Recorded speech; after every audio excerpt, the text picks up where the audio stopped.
If you've only been vaguely following the news, which you probably haven't because you watch this channel, you might be under the impression that the story had died down, but it was just another of those things that Trump sometimes says that generate a couple of weeks' worth of headlines and then just seem to disappear entirely, and we all forget about them. After all, no one has mentioned the annexation of Greenland for a little bit of a while now. After a flurry of comments in January and then again in the spring, when Trump refused to rule out taking the autonomous Danish territory by force, things seem to have gone quiet on that front, overshadowed by events in the Middle East and indeed our home in America. Until now, that is. It turns out that this relative quiet may have been a way to divert attention from what was really going on. A coordinated, US-backed influence campaign aimed at driving the vast, sparsely populated land into Uncle Sam's star-spangled arms. At least those are the allegations, aired this week by Danish broadcaster DR. Speaking to sources in the Danish Police Intelligence Service, or PET, the channel reported that, quote, "It's PET's assessment that Greenland, especially in the current situation, is a target for influence campaigns of various kinds." As to what those influence campaigns may be, well, they center around 3 unidentified American citizens who have been active on the island in recent months. According to the broadcaster, the 3 are all connected to the current administration and have close, personal ties to Donald Trump. As DR describes one of them, the American man, who has been seen in public with the US president many times, has recently been appointed to a role that could give him influence over US security policy. In its lead, the broadcaster described how the man had apparently spent time compiling a list of names of Greenlanders who support the idea of America annexing the island. Rather more chillingly, he also compiled a list of names of Greenlanders who are, quote, opponents of Donald Trump. Because nothing says we have benign intentions toward your island quite like having a list of enemies drawn up. To be 100% clear at this point, we have, as yet, no evidence that these Americans were working on orders from the president. The broadcaster itself states that, quote, DR has not been able to clarify whether the American men are working on their own initiative or under orders. Indeed, the White House's position since the story broke has been that these are 3 private citizens enjoying their constitutional right to free speech. The official US line, as quoted by the BBC, was simple, quote, "We think the Danes need to calm down." If that's the case, and it really is just 3 motor mouths acting out their childhood fantasies of being spies, then there's nothing to see here, is there? It's just an example of a jittery European nation overreacting to some comments Trump once made that were never meant to be taken seriously. But, we think there could be more to it than that. And we're not the only ones. The Danish government summoned America's highest-ranking diplomat in the country to complain after the reports broke. Back in June, Emmanuel Macron, the leader of one of the only significant military powers in Europe, pointedly visited the island, saying that Greenland was not to be sold, a move widely interpreted as a warning shot at Trump. So, clearly, there are people who think the current administration is deadly serious about annexing the island, all of which raises a couple of questions. What evidence do we have that Trump wants Greenland? Why would he want this frozen, sparsely populated island, and how might he go about getting it? The first question is real easy to answer. Our evidence that Trump wants Greenland is the way that he keeps on saying that he wants Greenland. Here is a quote from March. But we need it really for international world security, and I think we're going to get it. One way or the other, we're going to get it. I'm sorry, is that funny? And here he is in July, doing an interview in which he refused to rule out taking it by force. We need Greenland very badly. Greenland is a very small amount of people which we'll take care of and we'll cherish them and all of that.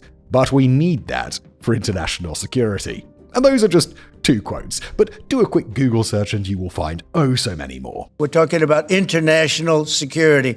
You'll also find things like the Wall Street Journal's bombshell story in May that America's spy agencies had been given a collection emphasis message, directing them to step up intelligence gathering efforts on the island. You might also find additional reporting from around that time that Trump officials were mulling offering Greenland a Compact of Free Association, or COFA, that would pull the country into America's orbit by offering it a similar deal to that held by Pacific Island nations like the Marshall Islands and Palau. So, we can probably all agree that Trump is interested in Greenland, an interest that stretches all the way back to his offer to buy it in 2019. But that doesn't answer the bigger question. Why does he want it? An autonomous part of the Kingdom of Denmark, Greenland is home to a mere 57,000 people who rely on massive Danish subsidies to keep their government afloat. It has inclement weather, a tiny economy, and very little infrastructure. Yeah, it's pretty. Yeah, it's home to a wealth of historic sites from the Viking era, but the current president is famously not animated by his love of natural beauty. Well, you know what else Greenland has, locked away deep beneath its thawing surface? Critical minerals. Vast deposits of the sort of minerals needed for modern high-tech and military kit, the sort of stuff the US deems vital for its national security. Not only that, but the US Geological Survey believes there may be vast fields of natural gas and 17.5 billion barrels of oil ready for extraction off of the nation's coast. And then there's the security dimension. As the Arctic warms and competition increases in the once frozen seas of the north, important new shipping routes are going to open to adversaries like Russia and China. Whoever holds Greenland is going to dominate those routes. In other words, there's a hard-nosed, realpolitik argument for US annexation of Greenland. Or at least there would be, were it not for the agreements already in place that allow America almost unhindered access to the island for military means. But we'll get to those in just a moment. For now, let's try and answer our final question. How might the US go about acquiring the island? Well, buying it direct, that's out, as the Danes say no, and regardless, they don't even have authority to take the money. Nor does anyone think we're going to see a full-blown military invasion. The Danish intelligence sources that spoke to DR specifically ruled it out, and it's hard to see how Trump would win domestic backing for such a move. I mean, how many Americans would really support invading a peaceful country that has never done the US any harm? Luckily for the White House, there's another tactic they can try, one that Danish intelligence labeled as creating discord in the relationship between Greenland and Denmark. And frankly, that is an incredibly easy thing to do. Quick history lesson here. Prior to gaining autonomy following a referendum in 1979, Greenland had spent a long time as a Danish colony. During that time, the Danish crown didn't exactly cover itself in glory. One of the most controversial cases came about in the 1960s when about 4,500 Greenlandic women were fitted with contraceptive coils without their consent in an effort to stop them reproducing. 1960s, everybody. At other times, local children were relocated into Danish homes in an effort to erase their language and culture. Look, this wasn't exactly unique at the time. Canada was undertaking a similar program of removing children from their cultures, and the USA is thought to have forcibly sterilized 100,000 women, mostly Native American and Black, over the 20th century. Just because this was common doesn't mean it was excusable. The sterilizations remain a source of white-hot anger in Greenland, with a movement underway to have them officially recognized as a genocide. There's also festering resentment at the way Denmark has long treated Greenlanders as if they were children incapable of making their own choices. And it seems the current US influence operations, if that is indeed what they are, aim to tap into that anger. DR reports that one of the American men was discussing similar historical cases with Greenlanders that could be used, quote, to put Denmark in a bad light in American media. The likely reason? Greenland's Self-Government Act of 2009, an act that gave Nuuk control over its own affairs except foreign policy and defense. An act that allowed Greenland to declare full independence at any point in the future, provided it is backed by a majority of citizens in a referendum. If there is a game plan here, it seems to be to use these real, historical crimes perpetrated by Copenhagen as a wedge issue to ensure Greenland holds a referendum and votes for independence. Step 2 would presumably then be to make the independent Greenlanders an offer they can't refuse. And that would of course be for their economically underdeveloped nation to join the USA with all the benefits that would bring. There's just a tiny snag here. It seems Greenlanders as a whole just aren't that into Uncle Sam. In one of the most recent polls of the independence issue, a majority said they wanted to fully separate from Denmark at some point in the future, but a mere 6% said they wanted to be a part of the United States. That's barely 3,400 people, and while Americans might assume anyone would want to join their country, the suspicion is that the Greenlanders would simply be trading one overlord for another. Only this time, the deal might be worse than what they had before. Right now, Greenlanders are Danish citizens, which mean they have the right to live and work all over the European Union. But Greenland itself isn't in the EU, which means that while, say, a Greenlander can move to Germany at any time for any reason, a German would need a work permit and a visa to move to Greenland. Perhaps more importantly, Greenlanders are also entitled to everything a regular Dane is. That means one of the most generous welfare states on the planet, with great healthcare, hefty pensions, childcare, free tuition, and all the other things that make most of the world envious of Northern Europe. As such, it's hard to imagine trading in a life of well-designed furniture and free healthcare for one of big-ass trucks and a broken health insurance system. Now, of course, if you're analyzing this through the lens of realpolitik, you might argue that this doesn't matter.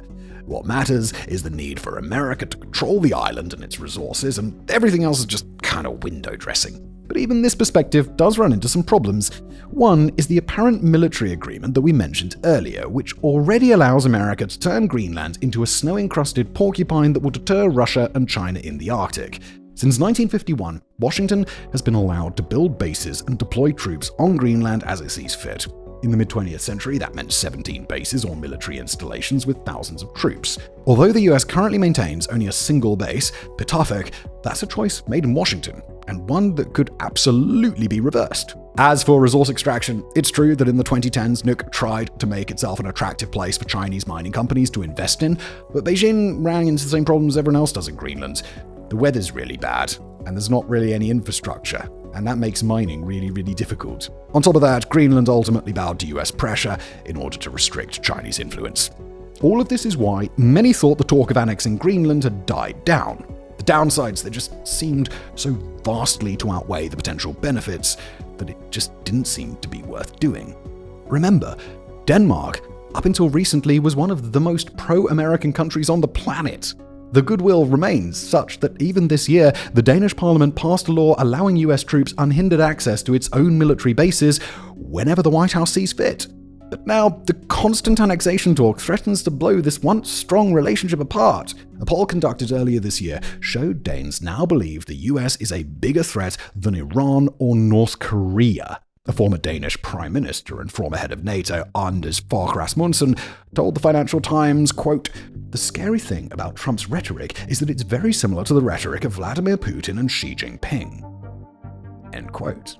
Yet for all the damage it seems likely to do, the signs remain that the White House may be serious about taking control of Greenland. To go back to DR's reporting, Danish intelligence has apparently assessed that we're in phase 3 of a three-prong approach. First came flattery toward the Greenlanders, typified by things like Donnie Jr. visiting the island in January.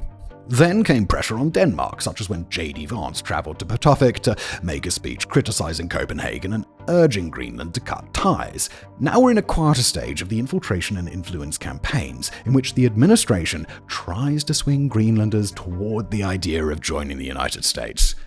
As for what comes next, unfortunately, we can't say. We're just YouTubers after all, we're not magical wizards who can see into the future. Yet. But what we can say is that it seems this story definitely isn't over, that there are at least elements within the current US government that are determined to do to Greenland what Vladimir Putin did to Crimea or Xi Jinping hopes to do to Taiwan. How successful they're going to be? We'll just have to wait and see. Thanks for watching.